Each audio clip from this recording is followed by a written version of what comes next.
she designed our magazine. It's gorgeous, isn't it? Done all the little collages inside, and it's great. And not only that, she also writes beautiful poetry, not just for the page, but for the stage as well. I mean, that's why she's the writer in profile in this month. I mean, how we didn't pick idiots. But when me and John sat down to discuss who we wanted for writer in profile of this issue, we both basically simultaneously said our first guest's name. And when I texted her to see if she'd be up for doing it, she replied in this simple 2-word text message: "Fuck yeah." Which was basically our reaction when she said when she agreed that she would perform here the night. So basically, ladies and gentlemen, make as much noise as humanly possible and give a big fuck yeah welcome, Miss Kirsten Luckins.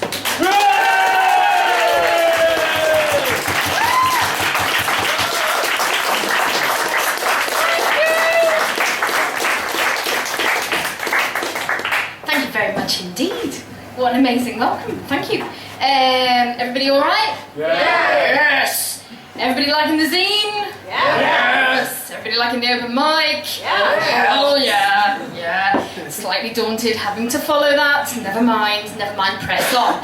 Okay, so thank you very much indeed for letting me do all of that and be here tonight.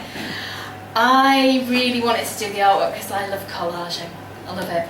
And I thought it would be appropriate to open up my set with a poem that is called Collage, doing something similar in words and images to what I was doing with a really big stack of magazines. Seriously, anybody got any magazines you don't want anymore? Put them this way, got them in my office, can't move, just got magazines. So yeah, this is called Collage. Summer light flicks the edges of London, sparks on glass blades and city spires, smithereens of past, shards of future, glitter crust, glamour dusk, quick flash fires. Down by the Cutty Sark, drowning in the waterbeds, maidenhairs, sine waves, a mechanised wash. Old Man River, rolling shingle on his blue tongue, popping candy, lost slang, memories, tosh. The pub we sit in, burnished planking, orchestrated mismatch, pristine scuff, raise your glass to owning it, Scotch eggs a $5. Nowadays a feast is as good as enough. But the niggardly futons in the Tyneside flats of long ago, fist holes in the plaster, scrag ends of lust, bargain basement sari silk pinned up against the window bars, rose light, clementines, fag ends, dust.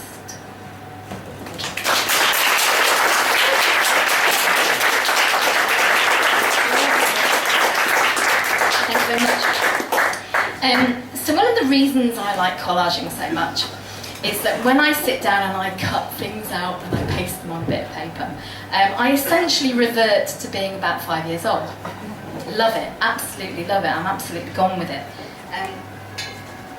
So this next one is a new piece, and it sort of starts off at that age. So it's called Apple Tree, and it goes. When I was young and wore green and carried a rhubarb umbrella, the sun would rub my back whenever I lay down, nose to nose, with the summer lawns and sang all the notes off the ladybirds.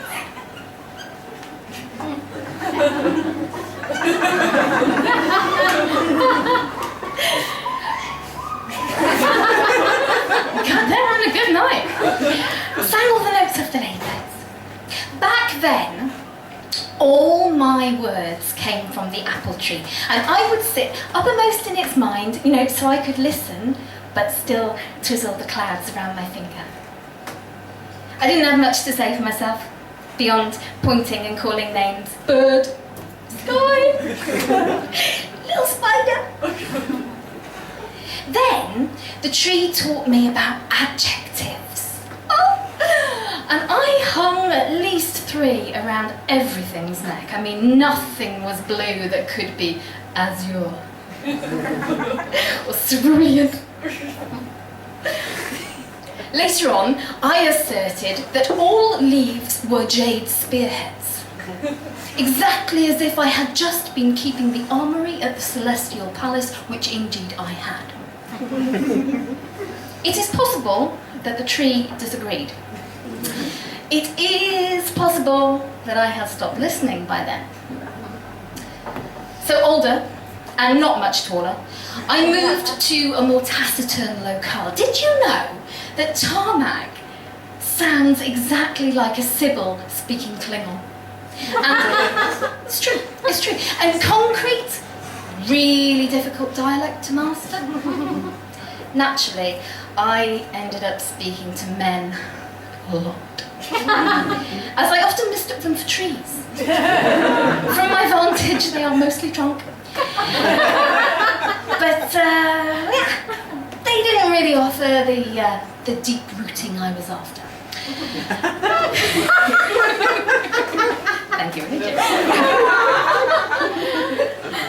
I could have gone home for a chat, but in my day, bees were as plentiful as raindrops. I assumed apple blossom, never lonely. Imagine my shock when I did go home and found the tree had been executed in my absence. If only I could have held one of its many hands in mine and smoothed my thumb over those swollen joints that were each choice it made in growing. They tell me it bore beautiful fruit right to the end. Thank you.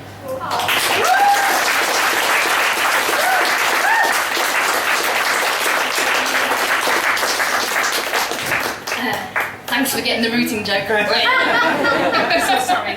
Yeah, of course. In the magazine there's an interview with me, and one of the questions was, is there a difference between page poetry and stage poetry? And I flippantly put blah, blah, blah, blah, and sometimes I try performing a page poem, just to see if I can do it. So I'm about to try performing a page poem just to see if I can do it.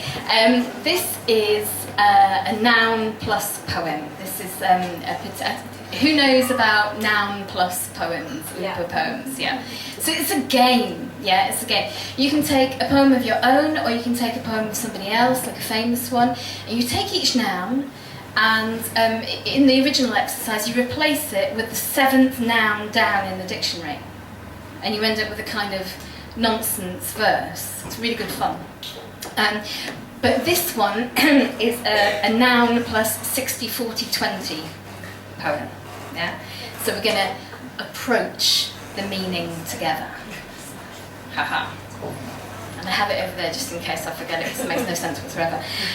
So this is called Impermanence. Impermanence. From black bread to decathlons, from sots to nuclear fusions, all threnodies turn their fainting around. Roofs become Catholics, trickles become didactics, luggers become strife, become meritocracies. Impermanence.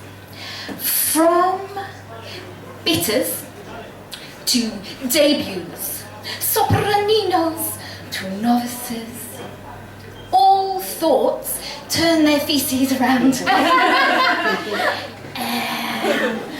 Roll mops become caterpillars, triangles become dicks, lubricants become streetwalkers, become mercenaries.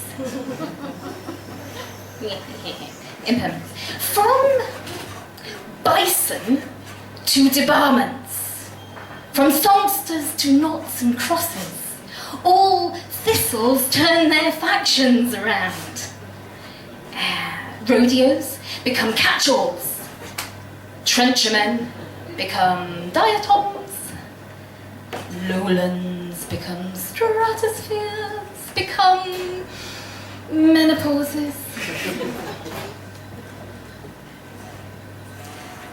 From birth to death, something to nothing, all things turn their faces around. Rocks become cataracts, trees become diamonds, lovers become strangers, become memories.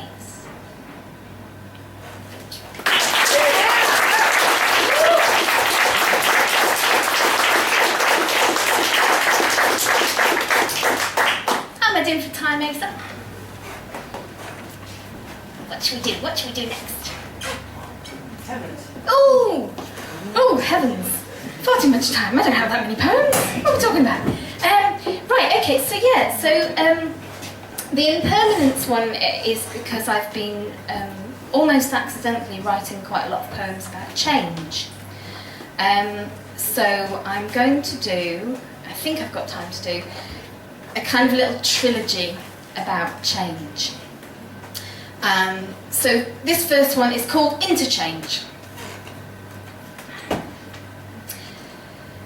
She asked me for a tab, but she can't stand still while I fumble and roll on sodden tips. Yeah, sorry love, thanks but no thanks. Gives you phone. The gum edge is wrinkled, it's biting its lip. I'm in a rush, you see. I'm bouncing. Means I'm fuming. I need the translation. Truth is, I need exhuming. My corpse has been in the water for a week. And I just pitch and yaw from drag to drag. Best I can do is get some rest and eat. It's all anyone can do. Sometimes, not even that. I'm in the rip, you see. I'm mauled. I'm rotten. And the holes in my arms weep with things that I've forgotten, like how to be alone and not crave something heavy just to weight my pockets against the float. Or how to cast my lines out in the dark and be glad if they snag on the mouths of those things beneath the boat. I'm in the wrong, you see. I'm a liar. I've been false. And now the tapping of her crutches and accusatory pulse. She's shipping off on her own storm now. Can't stand still. I just swallow salt in the belly of my whale. And she's spitting, spitting, spitting on the dead face of the pavement. The habit of her hatred lands like cat lashes of hail. 'Cause she's the wreck, you see. She's broadside to the forces. She's teddy bears for blowjobs. No weddings. Or divorces. Do you think that we could change? Does it just take will? And we scrape off the pulp with our fingernails, be leaner, cleaner, whiter, brighter, altogether better vessels, warmer winds weaving a hammock in our sails. Oh, we'll be all right, you'll see. Raise your hands up to the rafters. You know we're only screaming because we want to go faster. The bus dredges slowly, hissing through its teeth as it stumbles to the stop and slouches low. And a forced march exits, dragging their trench feet from wherever they hate to be to wherever they don't want to go. They are dregs. Suits me. I joined the purgatory line, filing past the rag boy with a begging bowl wine, and he asked me for some change, and I don't ask him why. I just shovel shrapnel, artillery thud. His old face is spit stuck to a young man's head. Turn my cards inside out. Won't do any good. It's not real, you you see, this twitching in my morals. I can no more love him than turn my bones to coral. Do you think that I could change? If I just sit still and breathe a little light into my derelict heart, do you think that I could change? 'Cause all the books say that loving yourself is where you have to start, but I'm adrift, you see. I'm losing sight of land. Do you think that I could change?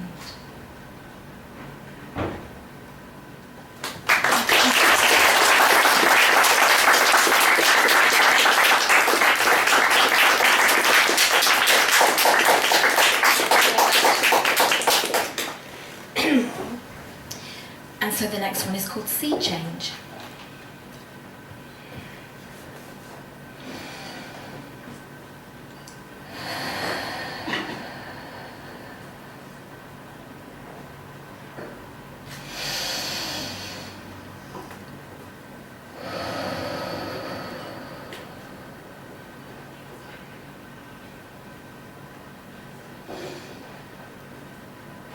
There's a hollow cave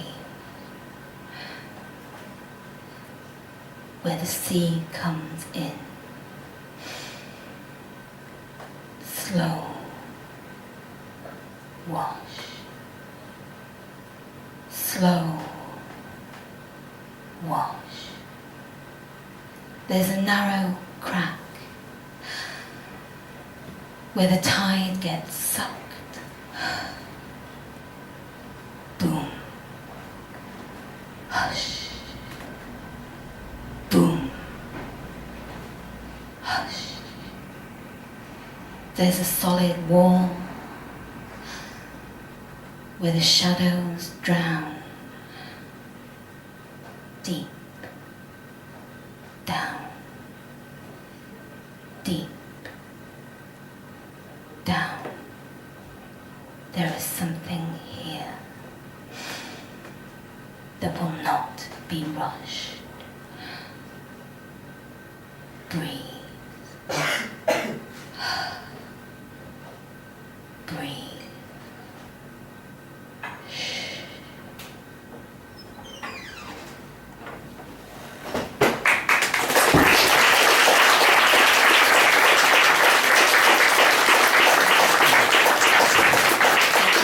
And this will be the last one I do. It's the last one of the three. And I'm extremely gratified to have two people tell me today that they've seen the video of me doing it that I posted on my blog earlier on today. So I'm going to finish with this one. Thank you very much indeed for listening to me. This one is called and starts, Love is waiting to come through you. Brutal. A wolf at the supermarket doors. It will shove you like a trolley through their automatic sliding and into the realm of nested baskets, buckets brimming bright bouquets destined for vases or for lampposts. Stacks of flapjacks, chat-packed, black-racked gossip pagodas, where turbine girls stride across a newsprint sea, arms bent, back white, veins semaphoring, they too are on special offer. But to who? Love is waiting to jackknife your sternum and force you to see the young man twitching without rhythm, without symmetry, in agonies amongst the icebergs, the romaines. The old man palming his wife like fresh air. Misbuttoned tweed hunches his shoulder in sympathy with her lifelong rocking across a scoliotic spine. Or the ageing biker, trachea shockingly stoppered, a white plastic porthole in his wind-burned wattle.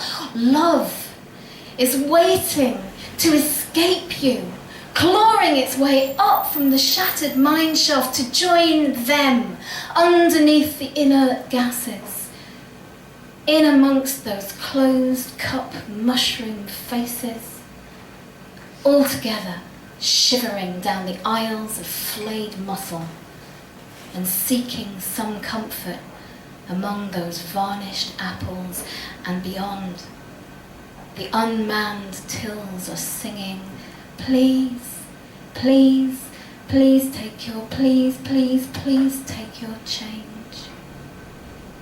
Thank you very much indeed.